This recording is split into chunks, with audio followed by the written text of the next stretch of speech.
You don't want to be an engineer. That's a man's job. Sure you'll be able to handle this course? It's quite advanced. We'll do the more technical stuff, and you can take notes, okay? You got promoted too? Are you planning on working after the baby's born? You will have children and you will stay at home. I measure the progress of a community by the degree of progress which women have achieved. I am in a segregated field on both race and gender. Aside from my principal's classes, I don't think I've been in any economics class where there are more than 5 females. In the United States, women are awarded 57% of all bachelor's degrees. However, they are not evenly represented across all majors. Historically, women have dominated more humanistic fields, such as education, the health professions, English, and foreign language. This is shown at Stanford at both the undergraduate and graduate level, where women are few and far between in fields such as engineering, computer science, and even economics. Women only receive 18% of all computer science bachelor's degrees and 19% of all engineering bachelor's degrees. In the field of economics, the figure is slightly higher, yet women are still awarded only 30% of all bachelor's degrees. We, as women, we have to understand that we know more, just even instinctively, than we think we do. So why don't more women enter these more scientific and mathematical fields? The answer is, there really isn't one answer. While discrimination is a commonly cited explanation, the college major gender divide can be explained by both supply and demand factors.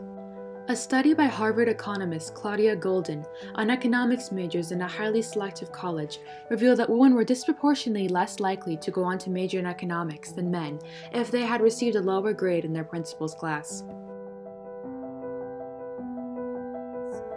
In terms of seeing themselves as scientists and engineers, and in particular the stereotypes about the nerdy, science fiction loving, gaming culture kind of person, that's who you have to be and that's what you have to emulate to be a scientist or an engineer, turns some girls off.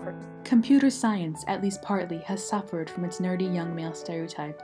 Since the 1980s, it has actually seen a declining female population.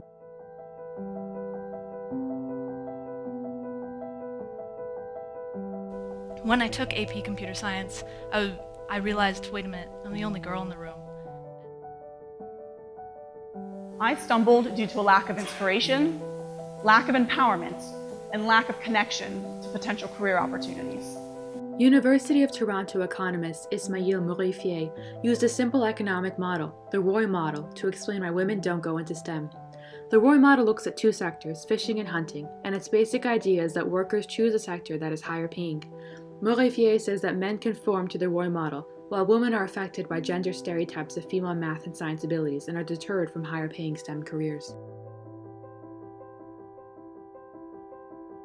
A 2012 study at Yale University found that faculty members in STEM have a slight gender bias in favor of male students.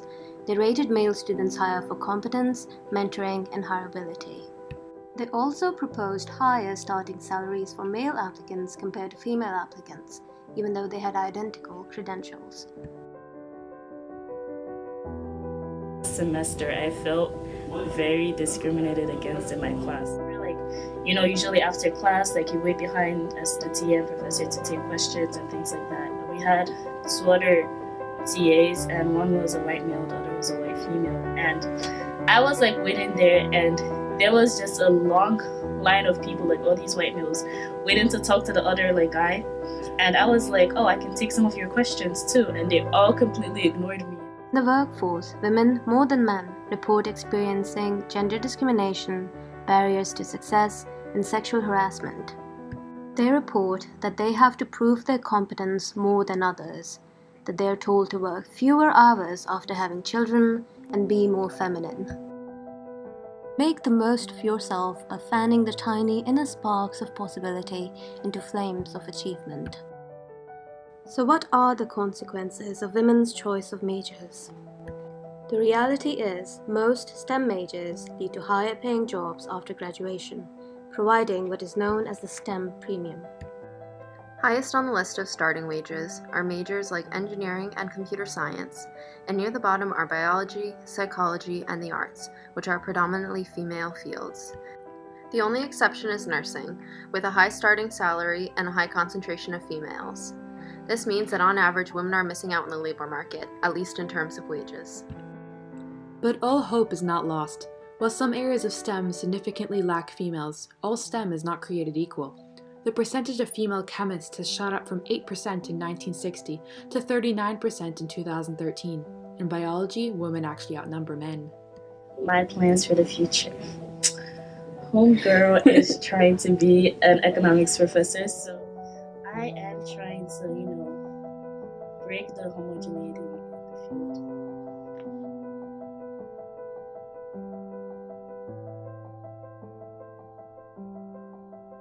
You're so good at math and science, you have to apply to these top universities. Have you thought about a career in engineering? There's always going to be someone that says, like, no, you can't do it. I think I can. My advice to girls is that you can be and do whatever you want, and there's so many different. When I go into schools in cities, I say, you belong in the STEM fields. It's a good career.